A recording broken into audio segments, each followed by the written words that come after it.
Good evening. This is the last Wednesday evening of the month of September 2021. We've been into spring for a week now, and where I live, it's suddenly turned much colder. I don't know how things are where you are. For people south of the equator, you're moving towards your summer now as we begin to move towards our winter. So I hope you're enjoying the better days down under. Welcome to Golden Nugget Nation. My name is Gary Jenkins, and tonight I wish to talk to you a little bit about the sport of basketball. Now, I really want to admit that in my life, I've never been a fan of basketball. I don't really care much for the game. I'm not a very tall guy. Some people think I am, but in reality, I'm not. I'm not very coordinated. When most boys were playing basketball and stuff, I was working on a horse, fixing fence, herding cattle, and there wasn't a hoop around and there wasn't a basketball around. But I never really got into the sport. Now, my daughter, on the other hand, when she was 3 years old, she came up to me and said, "Dad, why do girls get dolls? I want a ball."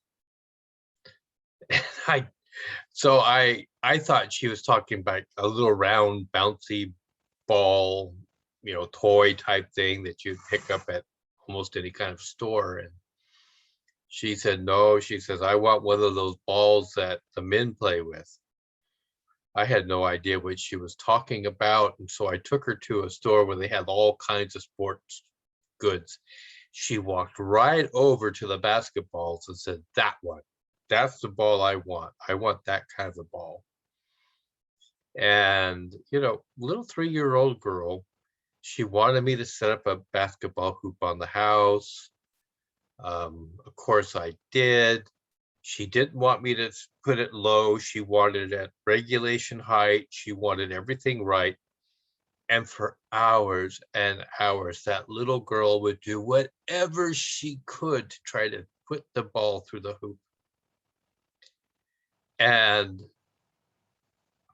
virtually, she could hardly get the ball halfway up, but she would be there. She would practice trying to dribble. She would ask me all kinds of things about basketball that, frankly, I didn't know. I had to kind of like look it up or ask friends who were big ball players to find out what it was all about.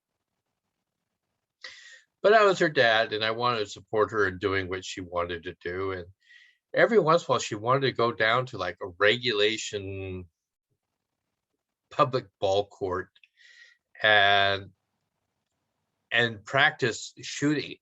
She was just so small. She could hardly get anything up. She didn't have the upper arm body strength or anything like that. But she kept going and she kept going. And finally, one day, I think she must have been about 4, she came into the house to tell me that she had put the ball through the hoop. And I went out there and I stood outside for maybe 20 minutes while she tried to do it again. She couldn't get the ball to go through, but she got it to bounce on the rim a couple times. So that was like progress, certainly, because she was at least getting distance. And then maybe a month or 2 later, she had me coming out. And I saw her putting the ball through the hoop several times. Sometimes not good, but most of the time she'd get it right through. And then she started showing me about her. She could dribble with her right hand. She could dribble with her left hand. Well, as things progressed, she became very, very good at basketball. So because I loved my daughter, I began to learn and study and appreciate the sport. Now, I had 6 children, and my oldest son, who's just behind this daughter, he grew to be about 6 foot, 6.5 inches tall. So for you people out there that do the world in metric system, he was 2 meters. My son was 2 meters tall. And My son would not play basketball against his sister, who was about 179 centimeters tall. He would not play against her because she could out jump him. She could dunk the ball behind her back. I mean, the girl had springs. That's all you can say. You know, when she shot up in the air, she just fired away. So my daughter was literally a basketball star. And really something her brother would always play with her, but he would never play against her. So let me just put that to the side right now, because that's not important. That's not anything to do with what I want to talk about. During this time of raising my child, there was a basketball coach by the name of Pat Riley. Now, he was a basketball coach for the LA team, and then he became a basketball coach for the New York Knicks, and then later on he became a basketball coach for the Miami Heat basketball team. Now, he was a phenomenal coach, in my opinion. He was the NBA Coach of the Year like 3 times, as far as I recall. And Pat Riley was a good basketball player of his own accord, but he really excelled in coaching a team. He took the LA team, the Lakers, to national championships a few times. It seems like his nemesis in the world was the Chicago Bulls. And when he went over to coach the New York Knicks, he was always like, in basketball's a game of finesse, and it's a game of speed. It can be a very physical game, even though you're not allowed to be doing contact. Now, the Bulls were very much a finesse, don't touch me team, versus the Knicks. That was a team that was very physical. I guess the Knicks' full name is the Knickerbockers.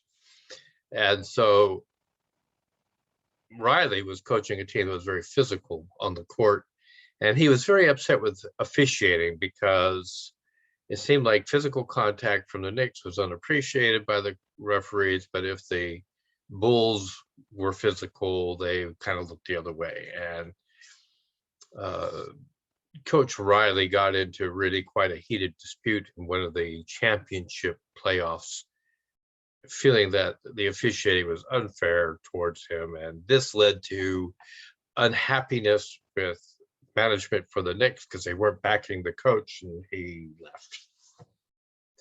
But what he left to was the Miami Heat. Now, Coach Riley I would have to say he was quite the entrepreneur, because he firmly believed that whenever you're doing anything, you have to begin with the end in mind. What is it that you're wanting to accomplish? What is the end goal? How will you know when you reach that end goal? That's what his whole thing was about. And as a basketball coach, it wasn't just to have a good season, it was to end up in a playoff. Because if you were in the playoffs, that meant that you had a great season. And now you have a chance to really show people that you don't normally play against to the world how good you really are against this other group of people. And Pat Riley had won national championships and all kinds of coaching awards, and had players that were the top NBA players, etc., during his time period. So here he comes from the Knicks, which was really quite a good team, to the Miami Heat, which was a team the year before that hadn't even won 40% of their games. Professional basketball in the United States plays about 80 games every season, And then they go into playoffs and championships and different league games like the all-star team or whatever. But basically, a playing team can count on about 80 ball games in their season. They play basically 2 games per week, maybe 3, depending. But it's a pretty rough schedule with a lot of travel and a lot of hard playing and practice time. And I mean, these guys are athletes, and some of them are really well paid. I remember when I was a president of a school board in the state of Oregon, we talked about that the basketball players who were playing that night while we were in a school board meeting were all being paid 10 times the entire budget of our school district for that one night. And we were wondering what it would be like to have that, because we were trying to solve how do we afford new textbooks and different things. It was crazy. But I want to get back to Coach Pat Riley. Coach Riley came down to Miami. He had a team that wasn't doing well the year before, hadn't even won 40% of their games, had not done well years previous as well. They were like a new franchise team, maybe 5 years down the line when he showed up, with a bad attitude problem, in his opinion. These people didn't believe they could win. They didn't know what to do if they won. And as a coach, he has to instill in them not only an attitude of winning, but an expectation that they're going to win, that they're going to play at the top of their game.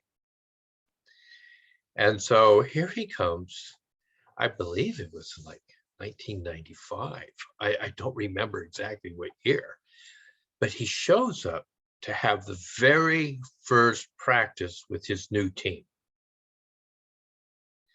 And before he begins the practice, he goes and talks to people who are like his assistant coaches, the people who are in the management of the franchise.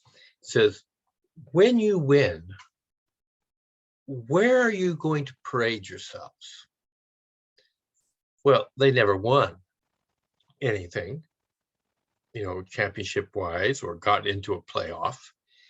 And they didn't know how to answer the question. He says, is there like a road where you would have a parade where you would show off the players?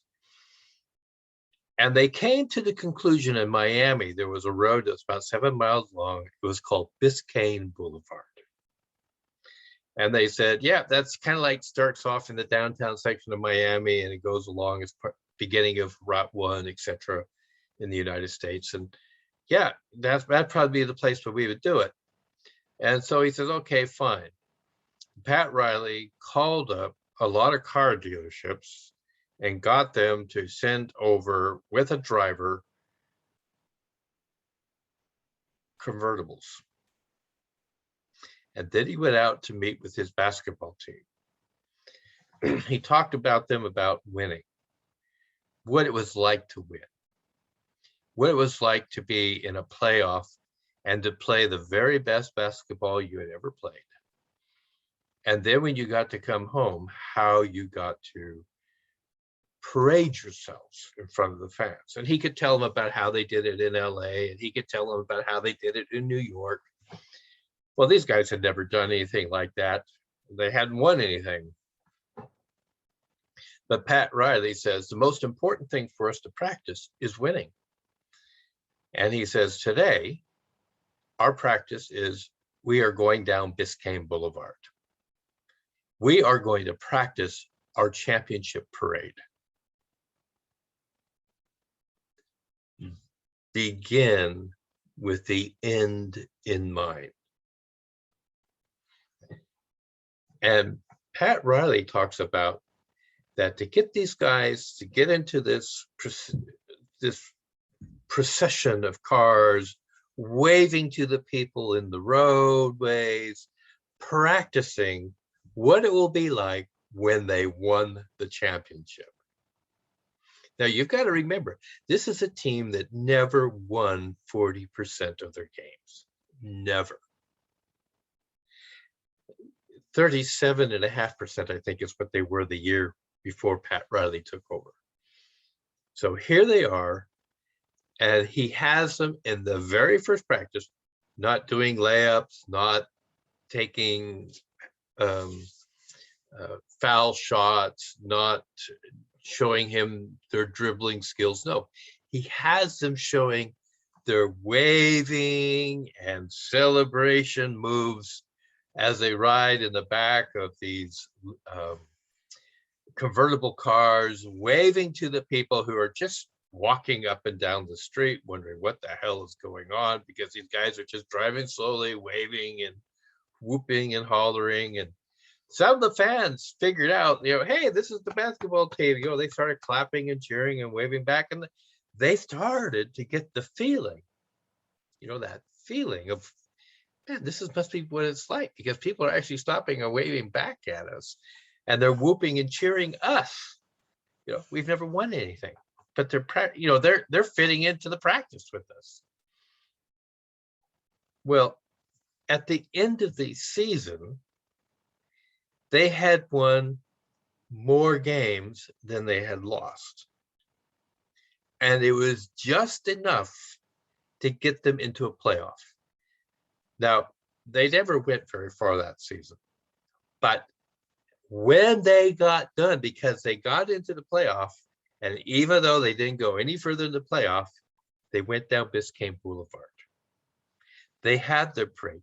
They had tens of thousands of fans lining Biscayne Boulevard to wave them, to cheer to them, because really they had won. They had got into a playoff, and they had done the town proud, because they had never been there before. So that's it. That's the point that I want to make. You have to begin every entrepreneurial enterprise with, what is the end? How do you know? Now, let's be really clear. In 2 years, Pat Riley took them to the finals in the championships. The Miami Heat, the team that never won half their games in a season until Pat Riley stepped in, was playing the world repeatedly champions Chicago Bulls in a playoff for the championship. They were going against Scottie Pippen and Michael Jordan. I mean, names that people who don't even know basketball probably have heard.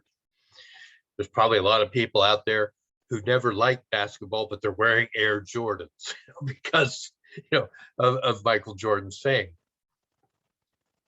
But here we go, folks. Begin with the end in mind. How do you know when you get there? How do you know that you have done it? And how are you going to celebrate that?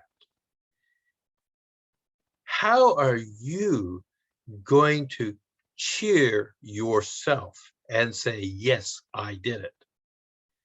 Now, I don't want you to go down the path. I had a friend named Doug who was like a serial entrepreneur who had great starts, but never any good finishes. And I recall one time when he was telling me about how he began a package delivery service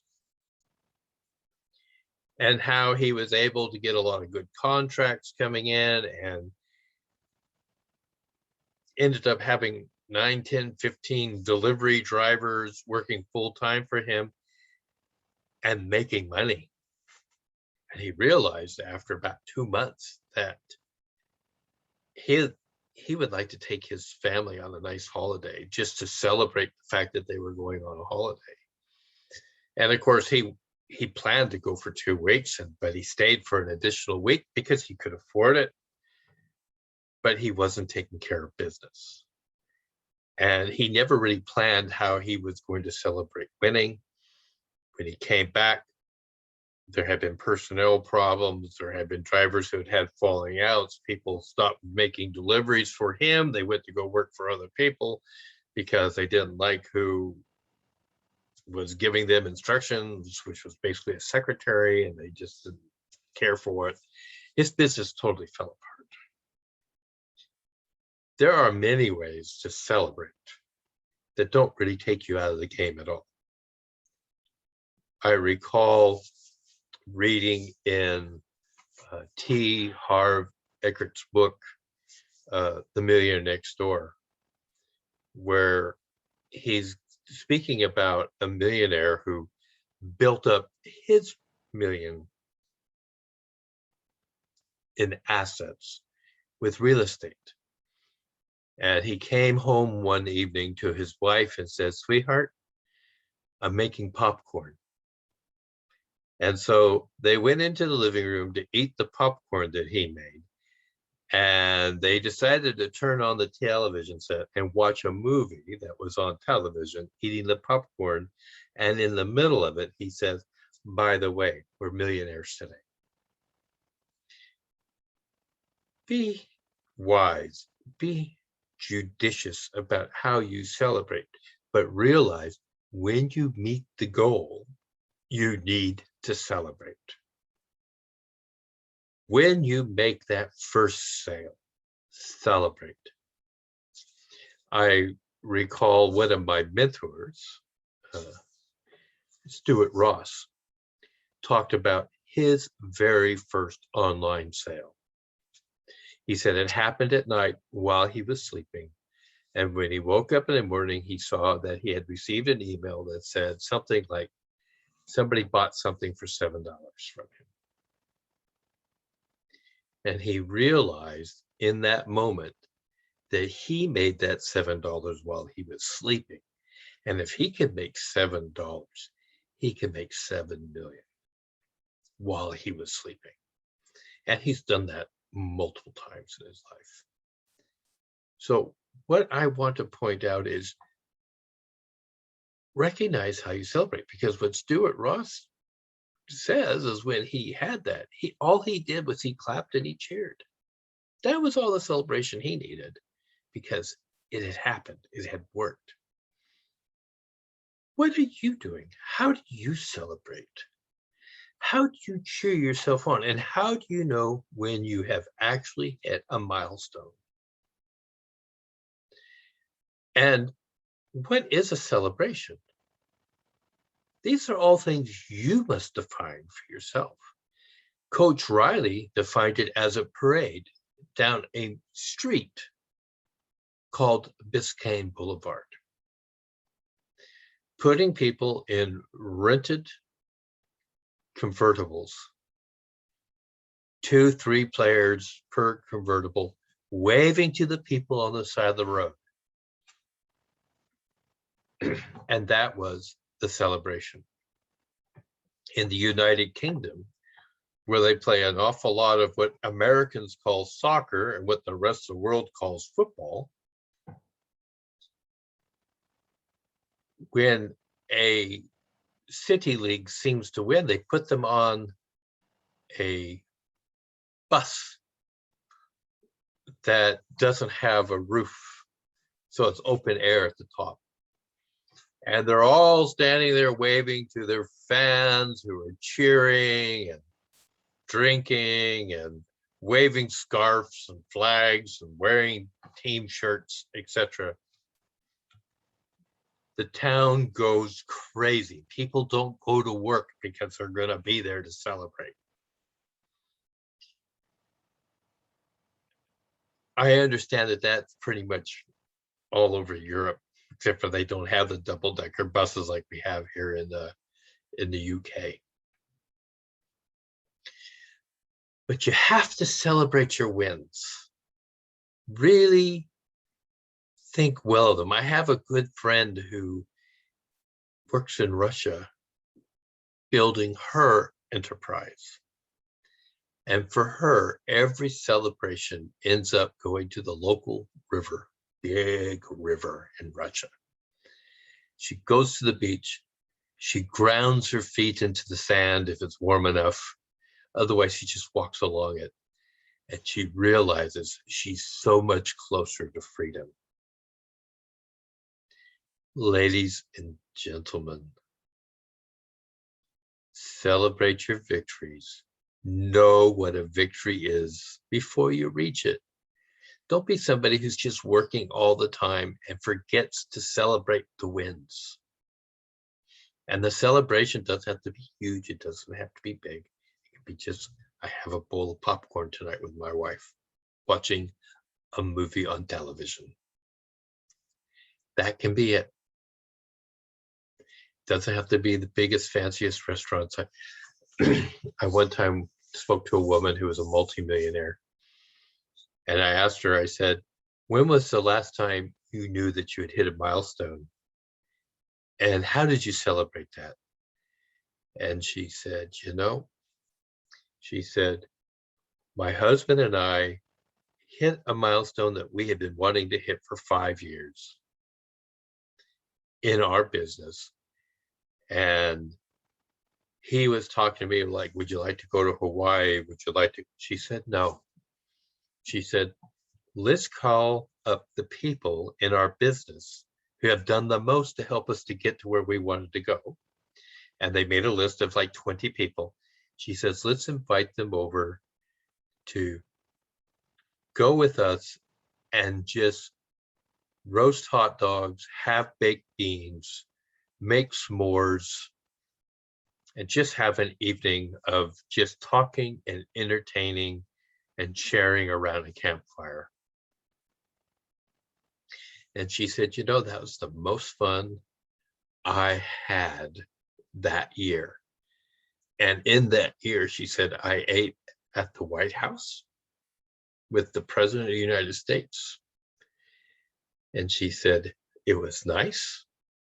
It was a wonderful group of people to be with, but nothing like that campfire. Define for yourself what winning is. Know how you get there at the very beginning, and then work. Because once you have that want, once you have that huge why, you will get there. You will get there. Keep your dream alive. Well, that's my golden nuggets for tonight, folks. And I hope you've enjoyed the glorious golden nuggets. Have a book on Amazon called The Ancients Knew How to Manifest Everything. I'd be really happy if you purchased a copy of that book for yourself. It can really help you to manifest what it is that you're looking to do. It goes back to the ancient wisdom literature. Nothing new, nothing fancy under the sun. Everything was discovered millions of years ago. I mean, really, everything that we need to know was there thousands of years ago. I was talking with a lovely friend today, Shannon. We were talking about some of the things that Gautama Buddha said and the wisdom that he spoke of. The 3 deadly poisons that destroys everything in life, the Eightfold Path, just a concept of right livelihood, about how we all live in a house that's on fire. All of this wisdom existed long before we showed up. You don't really need to go find these new age gurus and just get into the old literature. It will hone your mind and help you focus to get to your goals. Thank you so much. I'm wondering now that we've done this for the whole summer. Not so sure that people are getting the impact out of this that they want to be getting. But I'm continuing through the month of October. And I'm kind of hoping that I get a little bit more feedback or a little bit more requesting about what people would like to hear, what would help them to build their business. Because believe me, there's a lot of people who struggle with this concept of being an entrepreneur and being totally responsible for their outcomes. Thank you. Have a great week. And I'd like to just give a shout out to Susan Lang's gratitude group. Those of you who aren't a member of the group, I would recommend that you go, because gratitude is the precursor to getting your dreams fulfilled.